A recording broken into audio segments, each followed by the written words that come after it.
오늘은 사도행전 13장을 통해서 은혜와 진리를 나누려고 하는데, 이 사도행전 13장은 바울의 제1차 전도 행적을 자세히 기록하고 있습니다.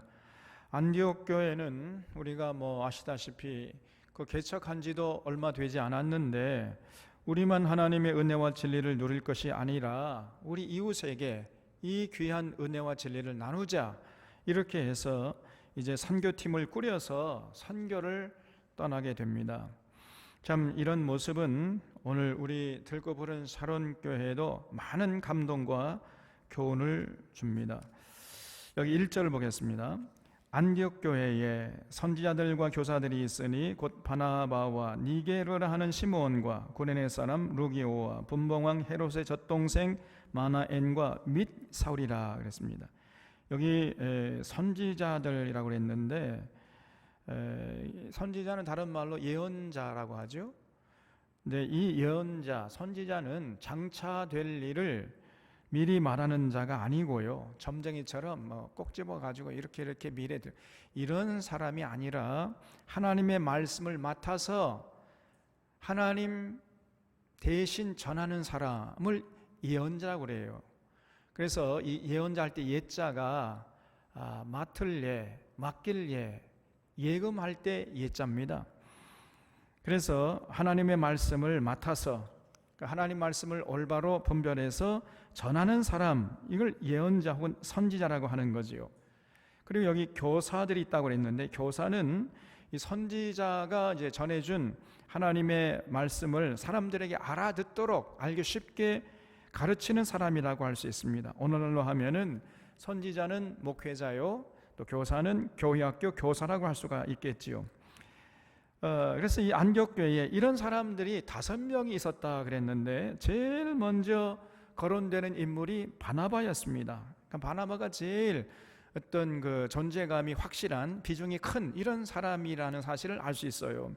그리고 그 다음에 니게르라 하는 시몬이 나오는데, 이 니게르라는 것은 검다라는 뜻입니다. 이 니게르에서 니그로가 나온 거예요. 그래서 다시 말하면 시몬은 흑인이었던 거예요. 흑인. 적어도 안디옥 교회에서는요, 인종차별 이런 것은 하지 않았다는 것을 알 수 있어요. 그래서 사실 예루살렘 교회보다 안디옥 교회가 훨씬 더 신앙적으로 성숙한 교회였다는 것을 여기서 알 수 있는 것입니다. 이 예루살렘 교회는요, 유대적인 색채가 강했잖아요. 이방인이냐 유대인이냐 이런 거 따져가지고 이방인은 좀 멸시하고, 구원받으려면은 먼저 할례 받아라, 할례 받은 다음에 예수 믿어야 구원받을 수 있다, 이렇게 주장한 사람들이 많았던 것이 예루살렘 교회 아닙니까? 그래서 사람을 차별했는데, 이 안디옥 교회는요 전혀 그런 모습이 없었던 거예요. 그래서 훨씬 이 안디옥 교회가 그 모교회였던 예루살렘 교회보다는 수준이 높은, 더 성숙한 이런 교회라는 것을 알 수 있습니다. 그리고 구레네 사람 루기오, 구레네는 말씀드렸습니다. 그리고 또 분봉왕 헤롯의 젖동생 마나엔이라고 그랬는데, 이 젖동생이라는 헬란 말은 신트로포스라는 말을 쓰는데, 이 뜻은 뭐냐면요, 함께 젖 먹는 친구다. 다시 말하면 어렸을 때부터 함께 양육받은 사람이라, 이런 뜻이 있습니다.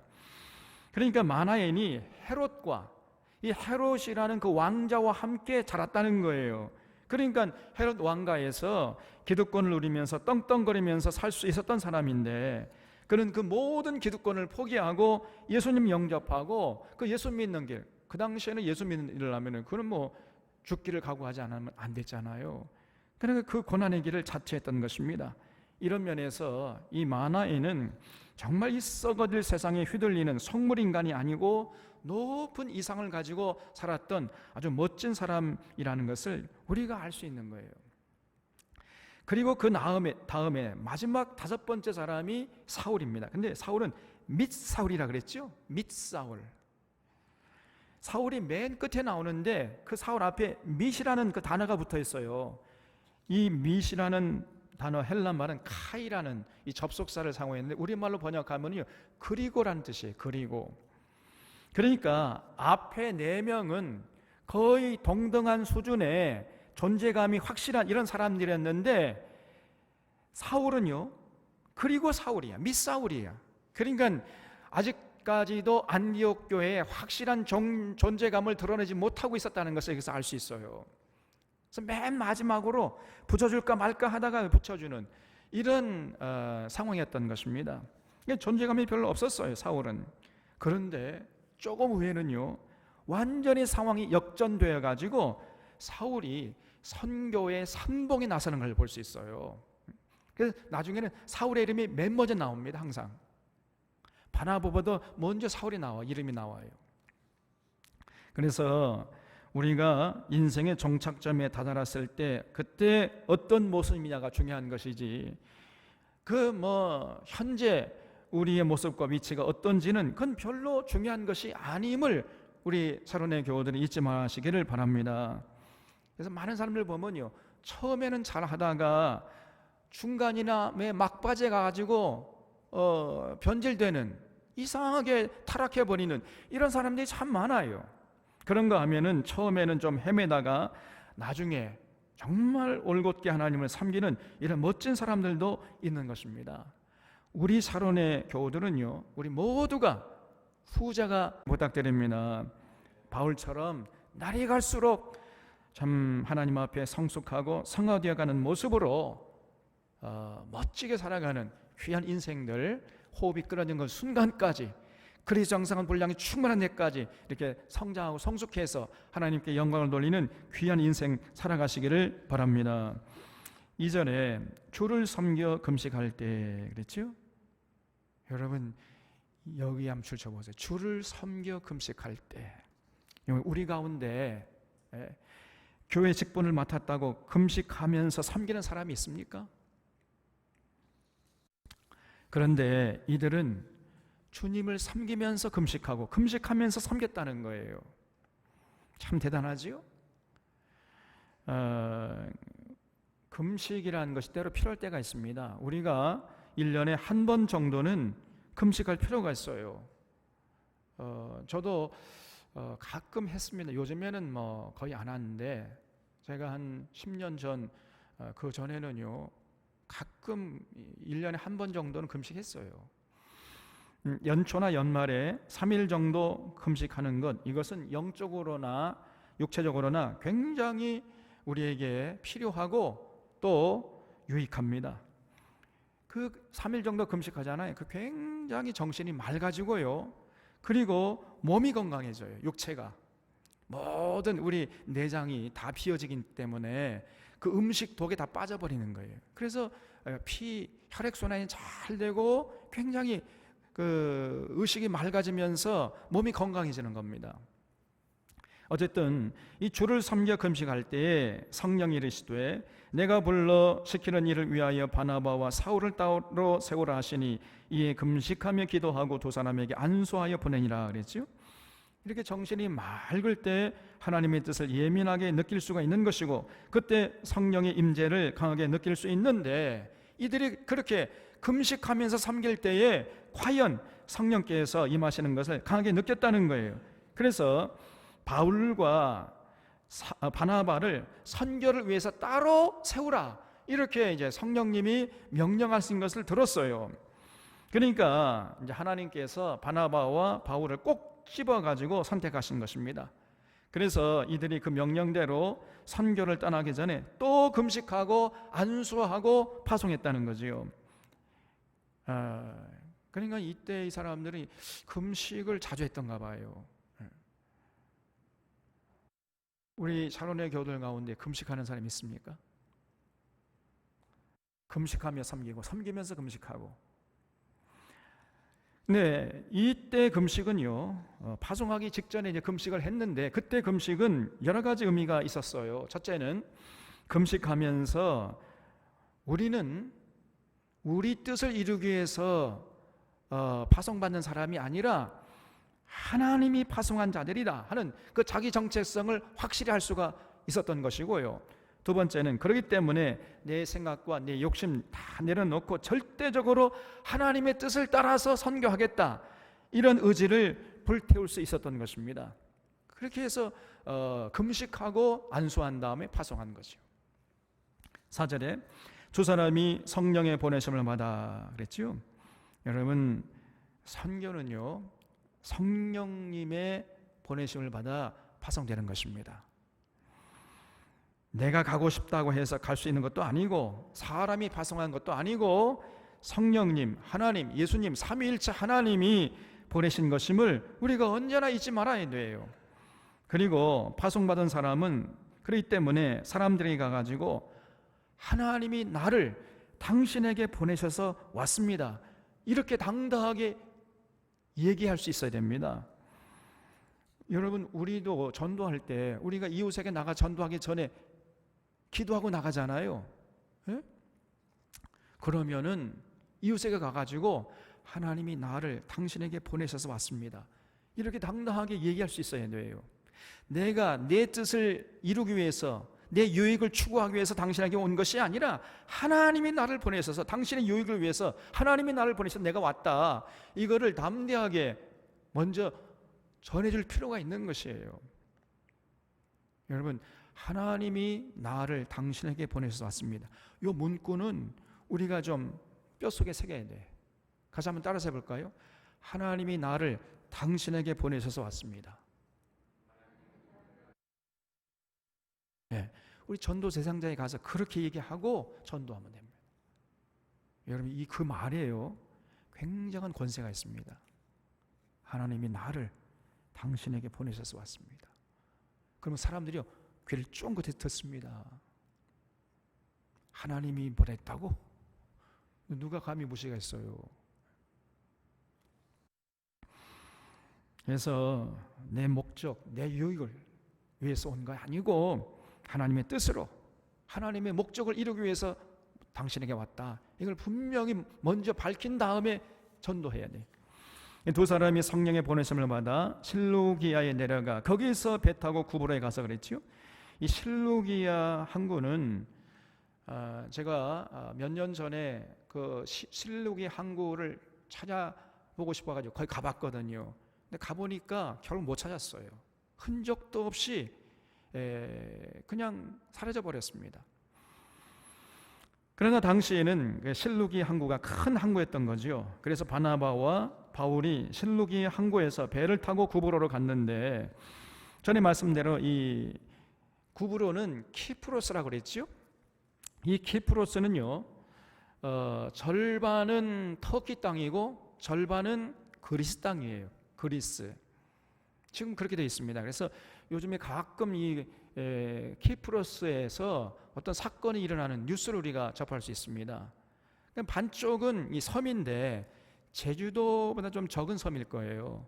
그런데 반쪽은 터키 땅이고 반쪽은 정확하게 나눠가지고 그리스 땅이니까 자꾸만 티격태격 다툼이 일어나는 것입니다. 바로 그 키프로스, 이 구브로에 도착했는데 5절에 살라미에 이르러 하나님의 말씀을 유대인의 여러 회당에서 전할새 요한을 수행원으로 두었더라 그랬죠. 거기 하나님의 말씀을 전할새에 줄을 쳐주시기 바랍니다. 여러분, 이 선교는 뭐냐? 전도예요. 선교라는 단어하고 전도라는 단어 똑같은 겁니다. 선교는 타 문화권에서 하는 미션이요, 전도는 같은 문화권에서 하는 미션이라고 할 수 있어요. 그래서 우리가 보통 해외 선교부라 하고 국내 전도부라고 이렇게 하지요. 명칭이 좀 다릅니다만은 하는 내용은, 그 미션은 똑같아요. 뭐냐? 그 미션이 뭐예요? 하나님의 말씀을 전하는 것입니다. 선교나 전도나 전부 다 하나님 말씀을 전해야 되는 거예요. 그런데 요즘에 선교지에 가보면요, 거의 하나님의 말씀을 전하지 않고 그냥 그 선교지 사람들 교회로 이렇게 인도해가지고 건물 지어주고 빵 나눠주고 옷 나눠주고 그리고 찬양하고 돌려보내요. 그리고 가장 본질적인 성경은 하나님 말씀을 가르치지는 않습니다. 오늘 한국교회가 하고 있는 그대로 선교지에서도 똑같이 하는 거예요. 그러면 안 되잖아요. 가장 핵심이 하나님의 말씀을 가르치고 전해야 되는데 그 핵심은 쏙 빠져버리고 비본질적인 것에 그냥 다 얽매여 있는 거예요. 그러면 안 되잖아요. 그런데 바나바와 바울 일행은 그 핵심을 딱 부러지게 잘 수행했다는 것입니다. 하나님의 말씀을 전하는 거예요. 다른 거 하지 않았습니다.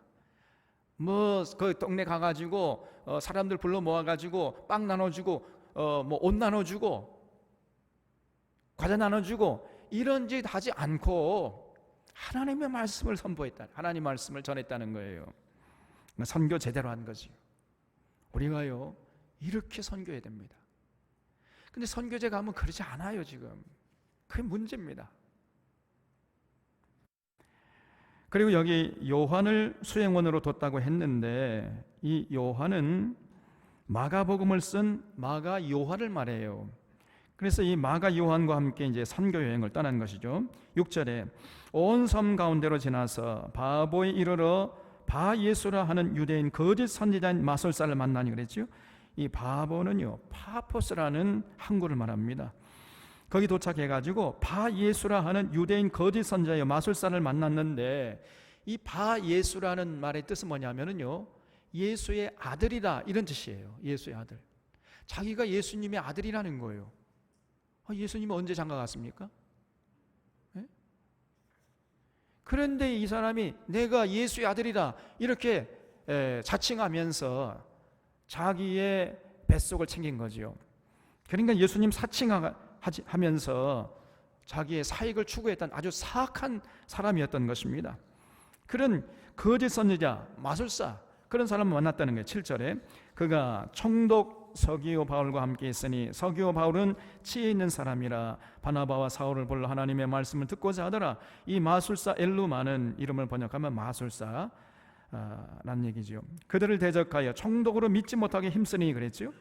그래서 이 파포스의 총독이었던 서기오 바울은 하나님의 말씀을 들으려고 했는데 이 거짓 선자가요 어떻게든지 간에 듣지 못하도록 자꾸 회방을 놓은 것입니다. 이것이 늘 사탄이 하는 짓이죠. 사탄은요 언제나 하나님 말씀을 전하지 못하게 하고 또 그래서 성도들로 하여금 믿지 못하게 회방하는 것입니다. 그러니까 수단 방법 가리지 않고 못 믿게 하다가 그래도 믿잖아요. 그러면 이제 차선책으로 어떻게 하느냐, 믿기는 믿되 잘못 믿게 만들어버려요. 거짓 선자를 보내가지고 엉터리로 믿게 만드는 것입니다. 그래서 신앙의 열정을 엉뚱한 곳에 소진하게 만들어 버리는 거예요. 요즘에 지금 여러분 지금 코로나 바이러스를 전국적으로 퍼뜨리는 단체가 있지요. 그 어떤 단체? BTJ라는 단체가 있어요. BTJ. 그게 뭡니까? 그 인터컵, 그 최바울이라는 그 정신 나간 사람이에요. 그 사람이. BTJ가 무슨 뜻이냐면 Back to the Jerusalem이라. Back to Jerusalem. 유대인에 가서 우리가 복음을 전하자. 그 땅끝까지 가서 복음을 전하자는 거예요. 그냥 열방을 향해서 복음을 전하자. 그리고 그러면서 그냥 24시간 기도를 하고 있어요. 아니 24시간 기도하면은 소는 누가 키웁니까? 그래서 이 정부가 그렇게 모이지 말라고 하는데 전국에서 불러 모아가지고 지금 집회하다가 코로나 다 걸려가지고 그 전국에서 모인 사람들이 다 전국으로 흩어졌으니까 그 중에서 거기 참석한 사람들 중에서 전부 숨어버리고 지금 70%가 아직도 바이러스 검사를 받고 있지 않다는 것입니다, 여러분. 그런 거짓 선자들이 지금 활개를 씌우고 있어요. 그래서 이게 이 사탄의 술수예요. 예수를 믿지 못하게 하면 좋겠는데 그래도 믿으니까 그럼 엉터리로 잘못 믿게 만들어 버리는 겁니다. 그래서 엉뚱한 곳에 가가지고 신앙의 열정을 거기다 다 소진하게 만들어 버려요. 여러분 신앙의 열정 우리가 어디에 불태워야 되는 겁니까? 예수님 말씀을 똑바로 듣고 그래서 진리를 깨닫고 진리로 무장해서 우리 삶의 현장에서 세상 사람들과 좀 다르게 구별되게 거룩하게 살아서 세상의 빛과 소금 역할을 감당하는 여기에 신앙의 열정을 불태워야 할 거 아니에요.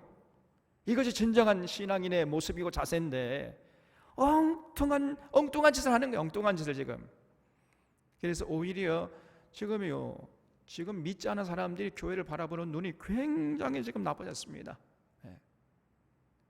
저기가 지금 활활 불타고 있어요. 이러다가 교회가 좀 문매맞게 생겼습니다. 이거 교회 참 이 곤란한 사람들이. 그래서 이런 마귀 사탄의 술책 이런 것들을 우리가 경계해야 돼요. 이런 거짓 선지자들이나 이단들이 이런 사탄의 수족들인데 그런 사람들이 우리 주변에 지금도 굉장히 많다는 것입니다. 그러니까 정말 조심해야 돼요. 9절에 바울이라고 하는 사울이 성령이 충만하여 그를 주목하고 이르되 모든 거짓과 악행이 가득한 자요 마귀의 자식이요 모든 의의 원수여 주의 바른 길을 굽게 하기를 그치지 아니하겠느냐.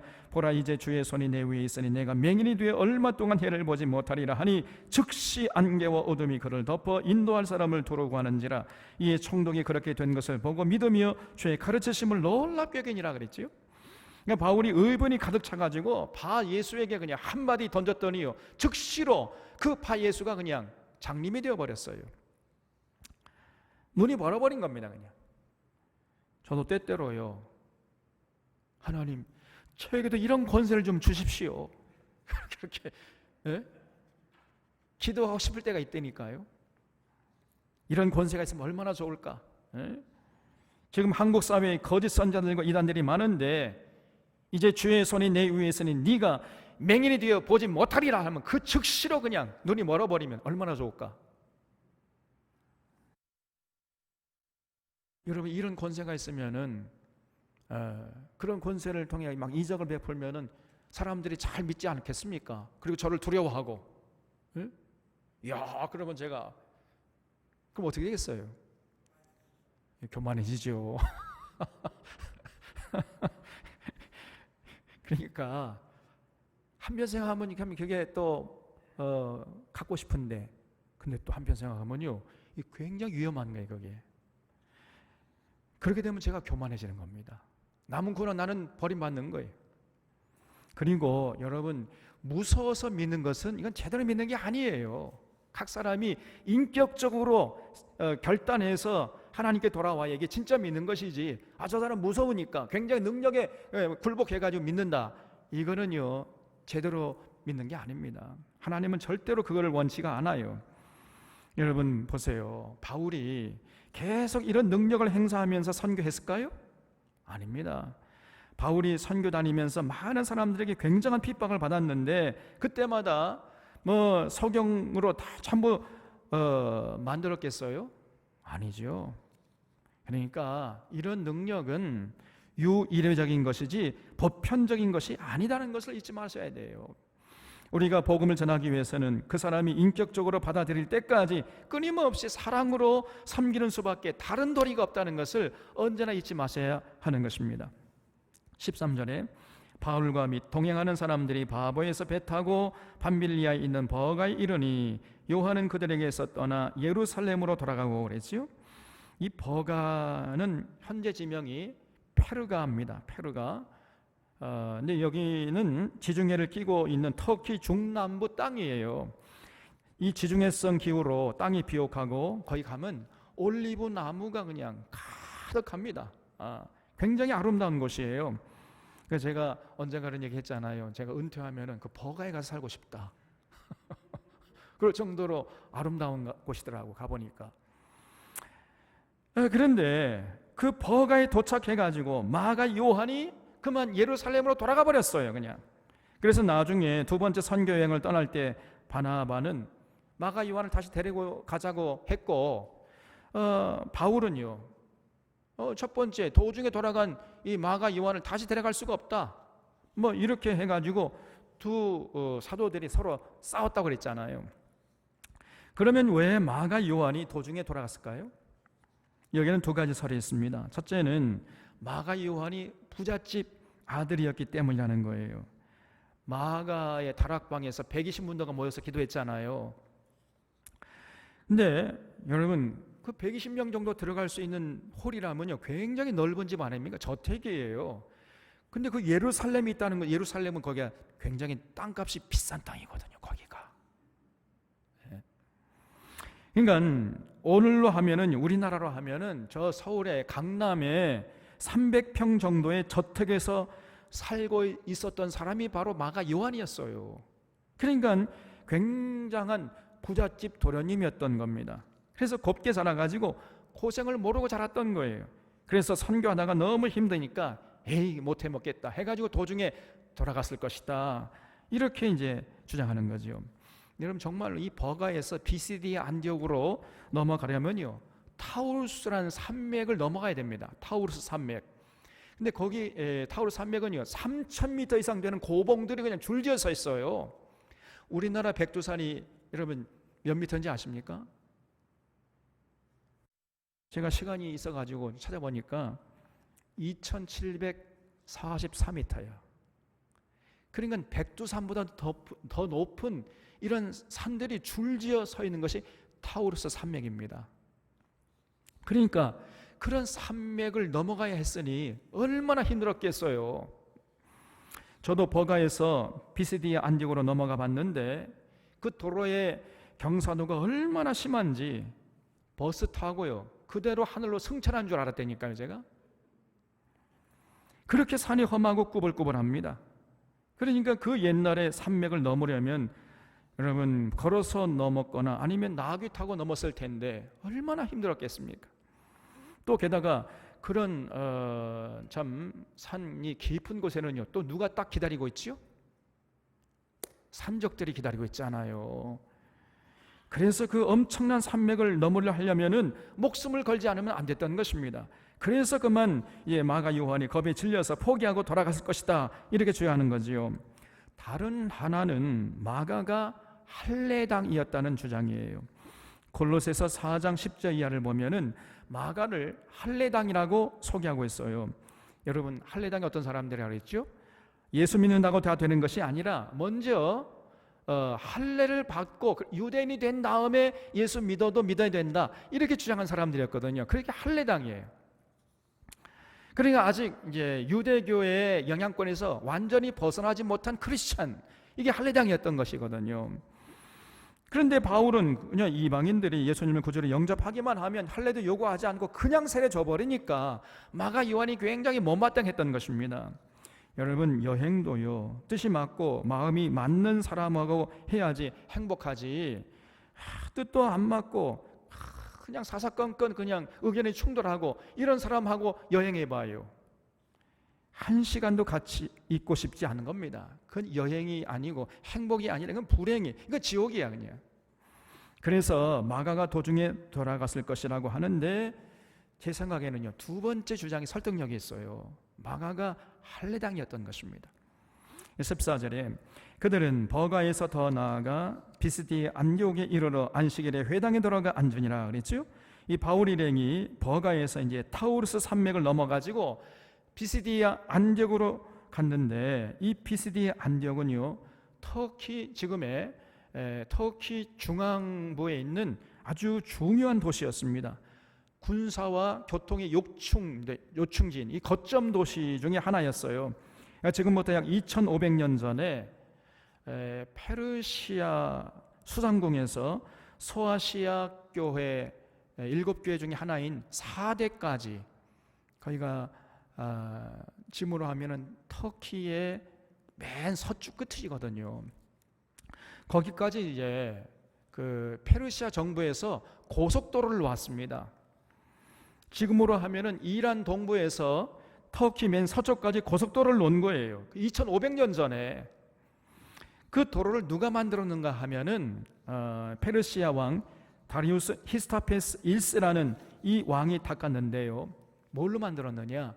전부 도로가 아스팔트가 아니고 대리석이에요. 대리석으로 만들었던 거예요. 그 도로의 길이가 약 3,000km 이상 됩니다. 3,000km. 좀 놀래주세요. 3,000km니까요. 2500년 전에 대리석으로 3,000km 된 고속도로를 놨어요. 다리우스 히스타페스 1세라는 사람이. 그런데 그 고속도로가 바로 이 비시디아 안디옥을 지나갔던 것입니다. 그래서 지금도요 그 길의 일부가 남아 있는데 그 길로 마차가 얼마나 많이 다녔던지 마차 바퀴가 지나간 흔적이 그 도로에 두 줄로 이게 깊이 패여 있어요. 그걸 제가 봤다니까요. 참 얼마나 대단합니까, 여러분? 그러니까 이 바울이 조그만 마을마다 다 다니면서 전도했던 것이 아니고 로마로 가는 길에 요충지, 이 교통의 요충지, 군사 요충지 같은 이런 거점 도시를 중심으로 선교를 했던 것입니다. 큰 도시에 가서 복음을 전한 거죠, 처음에는. 그리고 그렇게 큰 도시에 가면요 반드시 유대인의 회당이 있는 것입니다. 그래서 어딜 가든지 항상 회당 중심으로, 회당에서 먼저 이제 전도를 했던 거예요. 15절에 율법과 선지자의 글을 읽은 후에 회당장들이 사람을 보내어 물어 이르되 형제들아 만일 백성을 권할 말이 있거든 말하라 하니 그랬죠. 원래 이 회당이라는 것이 어떤 곳이냐면요 유대인들의 예배와 교육을 담당하는 장소였어요. 그래서 외부에서 어떤 귀한 분들이 오시면은 혹시 우리에게 권할 말씀이 있습니까? 이렇게 권하는 것이 예의였습니다. 그래서 이제 안식일에 바울과 바나바가 딱 예배 드리러 거기 회당에 들어가니까 그 회당장에 딱 보니까요 이 사람들이 범상치 않거든요. 그래서 우리에게 권할 말씀이 있으면 하십시오 이렇게 기회를 줬다는 것입니다. 그러자 16절에 바울이 일어나 손짓하며 말하되 이스라엘 사람들과 및 하나님을 경외하는 사람들아 들어라 하면서 이제 바울이 딱 일어나서 선교하는데 출애굽부터 시작해가지고 이스라엘의 그 천년의 역사를 거슬러 내려오면서 그냥 설교를 해버린 것입니다. 17절에 이 이스라엘 백성의 하나님이 우리 조상들을 선택하시고 애굽 땅에서 나가게 된 그 백성을 높여 큰 권능으로 인도하여 내사 광야에서 약 40년간 그들의 소행을 참으시고 그랬지요. 출애굽한 이스라엘 백성들이 가나안 땅에 들어가기 전까지 미디안 광야에서 40년 동안 생활했잖아요. 근데 그 40년 동안 언제나 하나님 마음을 아프게 했지 않습니까? 그걸 지금 바울이 얘기하고 있는 거죠. 19절에 가나안 땅 7족속을 멸하사 그 땅을 기업으로 주시기까지 약 450년간이라 그랬지요. 이 450년간이라는 것은 가나안 땅에 정착해서 이제 왕정 시대가 시작하기 전까지 그 기간, 그걸 이제 사사시대라고 하잖아요. 그 기간을 말하는 것입니다. 그래서 20절 이후를 보면은 이제 왕정 시대 이야기를 하고 있는데 이스라엘 백성들이 자꾸 왕을 구하니까 이제 하나님이 마지못해서 왕을 허락하게 해서 초대 왕이 누구였죠?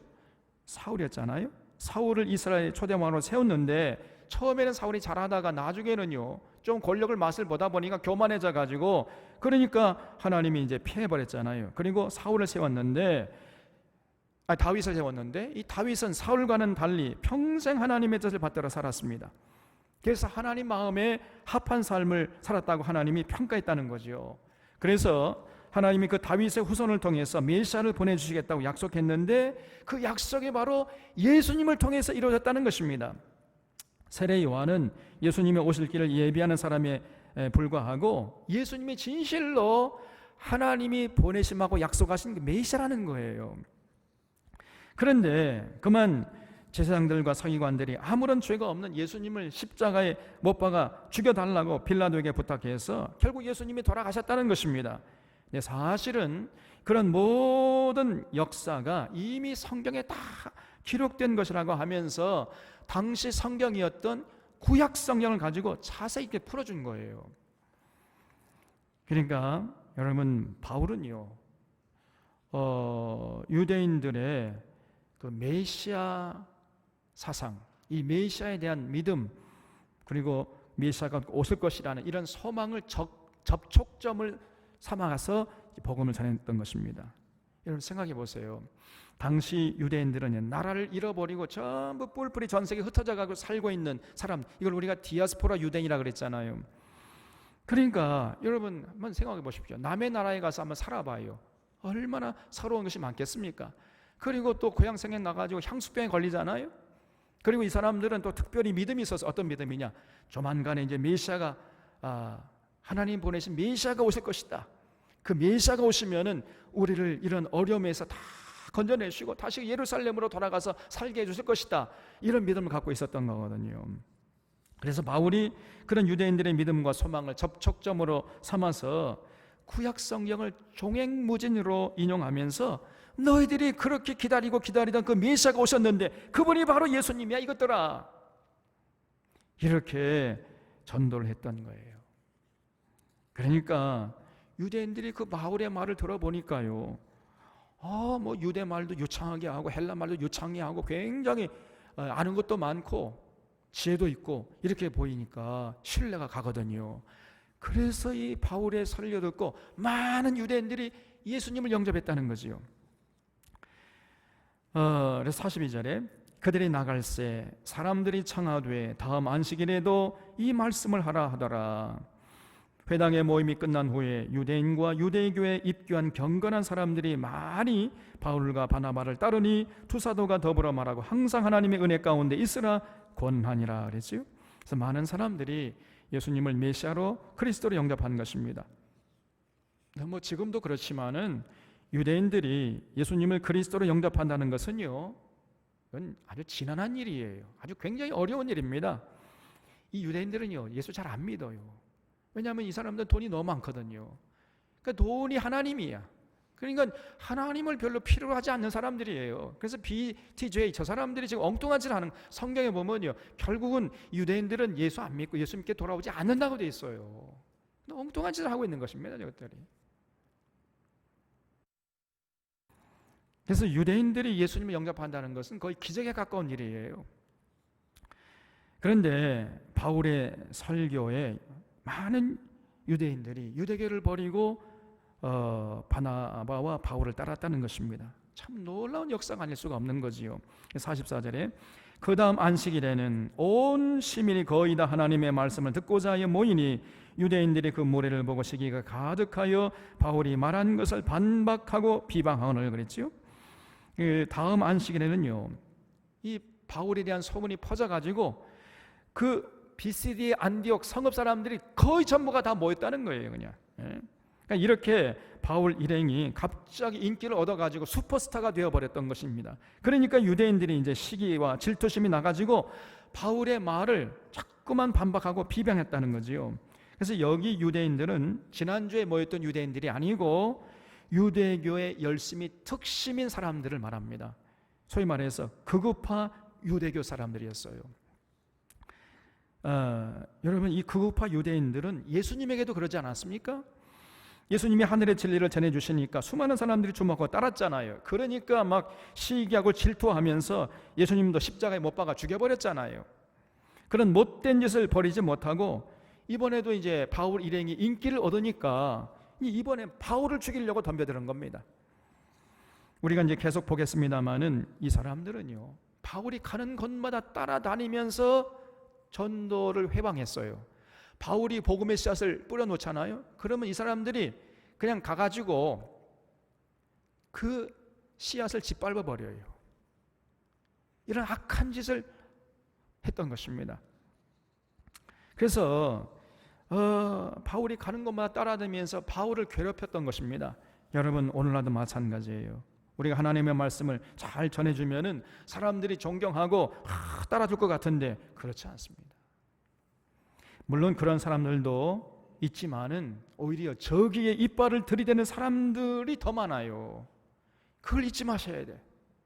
그래서 내가 모든 사람에게 인정받고 칭찬받겠다는 이런 생각은 망상에 불과하다는 것을 잊지 말아야 돼요.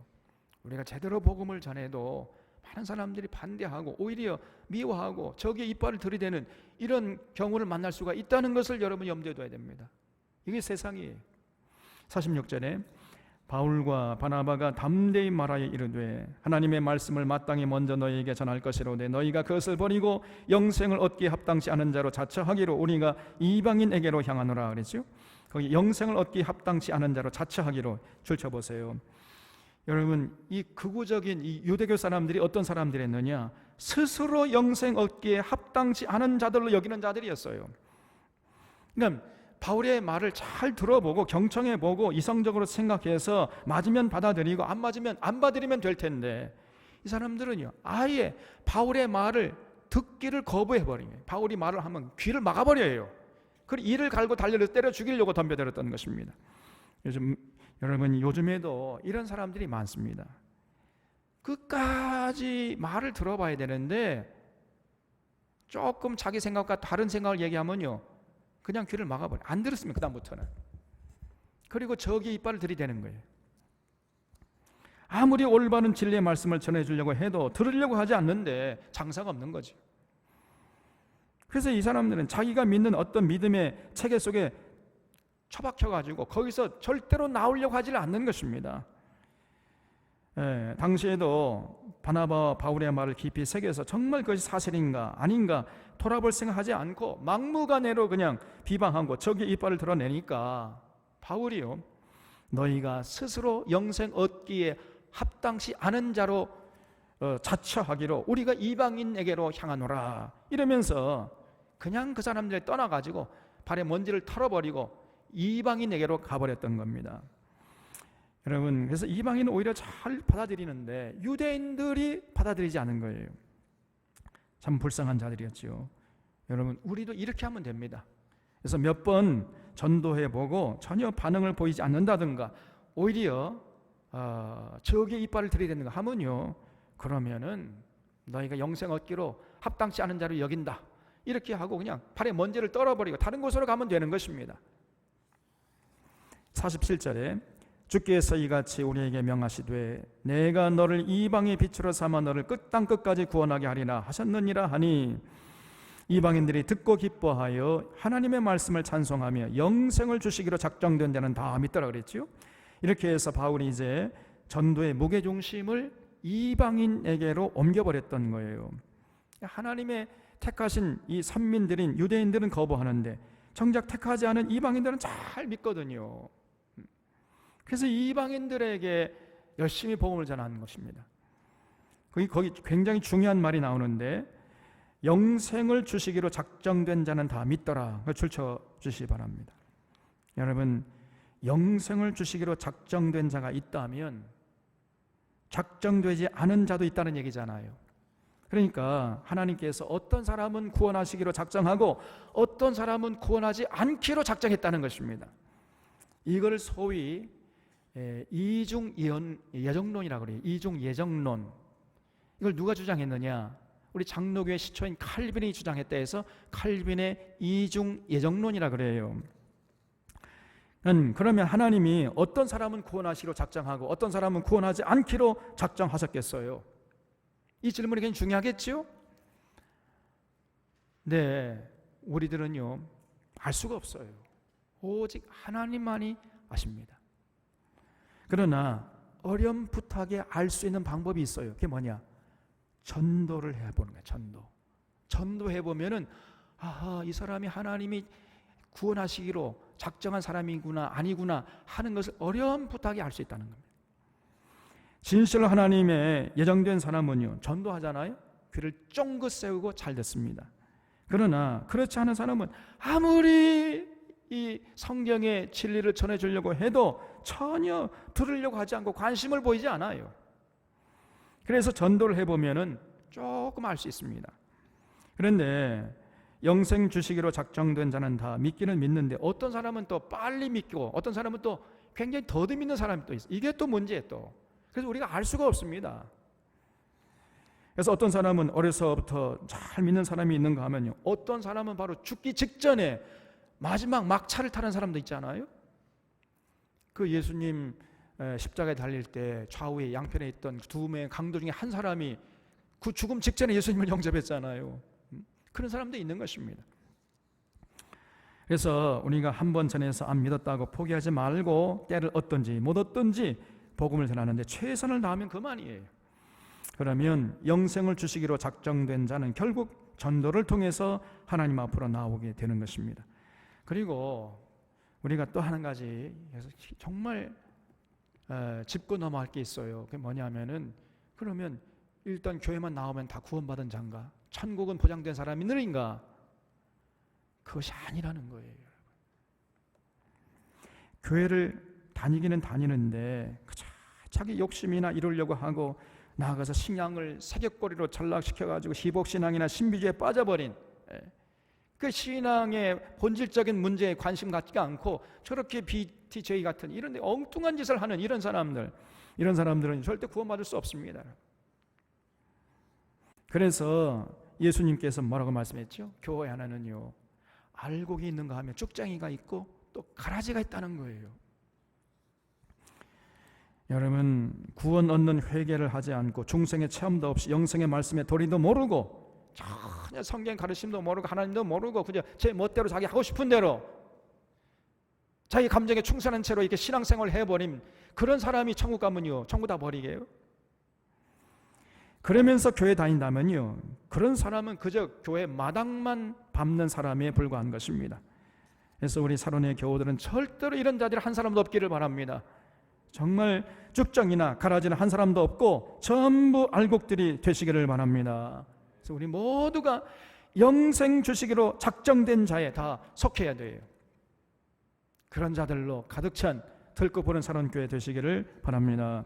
49절에 주의 말씀이 그 지방에 도로 퍼지니라. 이에 유대인들이 경건한 귀부인들과 거신의 유력자들을 선동하여 바울과 바나바를 박해하게 하여 그 지역에서 쫓아내니 그랬지요. 전에 바울이 그랬던 것처럼 유대교회 열심인 사람들이 바울의 뒤를 따라다니면서 자꾸만 바울 일행을 박해했던 거예요.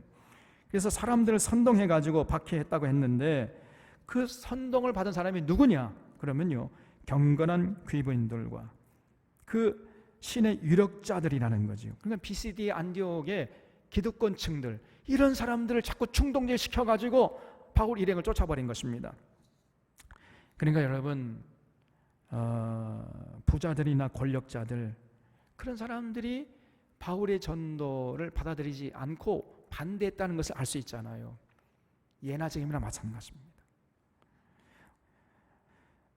원래 세상에서 잘 나가는 사람들은 정말 예수 믿기 힘들어요. 부자들, 기득권층들, 세상 떵떵거리고 살아가는 이런 사람들, 그런 사람들은요, 예수님 별로 필요치 않거든요. 그래서 예수께서 뭐라고 말씀했죠? 부자가 천국 가는 것이 얼마나 어려운지, 마치 낙타가 바늘구멍으로 들어가는 것보다 더 어렵다는 것입니다. 그러니까 부자는 천국 가기 어렵다는, 거의 불가능하다는 겁니다. 그래서 여러분, 우리 사론의 교우들은요, 부자 되지 않은 것 하나님 감사할 수 있기를 바랍니다.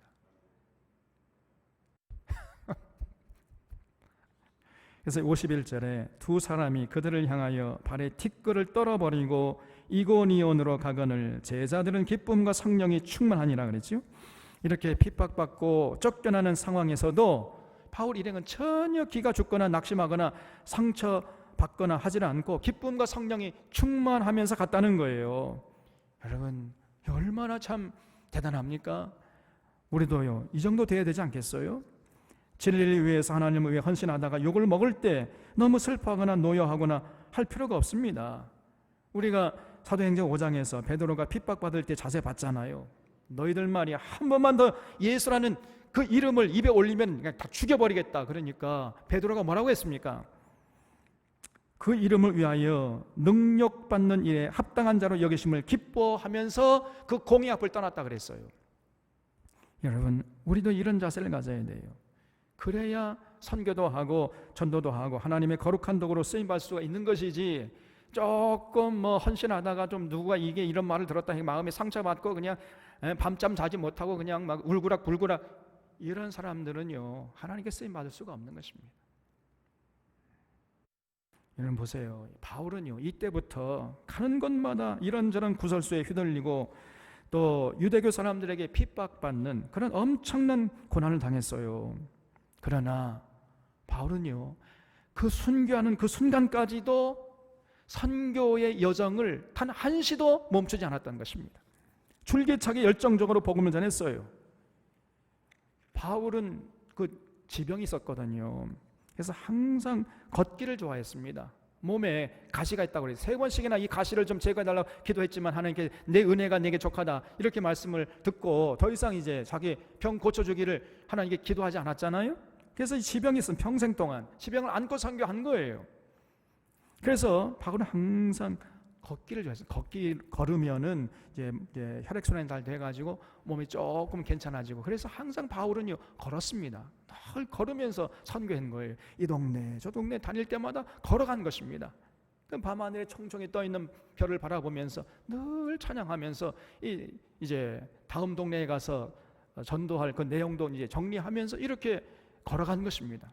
늘 걸어가면서 바울이 주로 부른 노래가 어떤 말이에요? 저 멀리 뵈는 나의 시온성, 오 거룩한 곳 아버지 집. 제 18번을 불렀어요. 내 사모하는 집에 가고자 한 밤을 세웠네. 저 망망한 바다 위에 이 몸이 상할지라도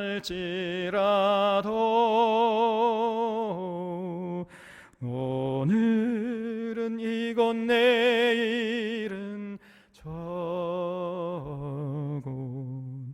주 복음 전하리.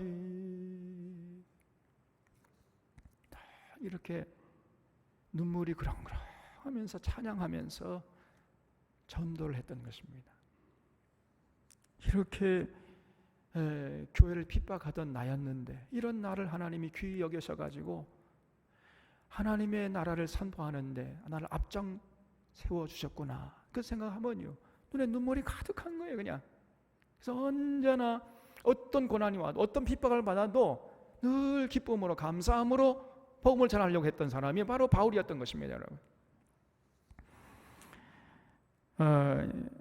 바울이 이제 1차, 2차, 3차 선교를 떠났고 나중에는 이제 3차 마치고 가이사라는 감옥에서 2년 동안 갇혀 있었잖아요. 그리고 죄수된 몸으로 이제 로마까지 끌려가고 로마에서 갇혔다가 이제 2년 동안 갇혔다가 또 풀려나가지고 4차 선교 여행 떠나는 그런 과정을 우리가 살펴볼 텐데, 그 모든 여정에서 굉장한 고난과 핍박을 받았습니다. 그런데 바울은요 단 한 번도 낙심하거나 두려워하지 않았어요.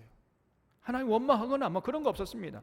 또 복음의 열정이 식어지거나 그런 거 몰랐어요. 바울은 뜨거운 열정을 가지고 참 최선을 다해서 목숨을 걸고 복음을 전했던 것입니다.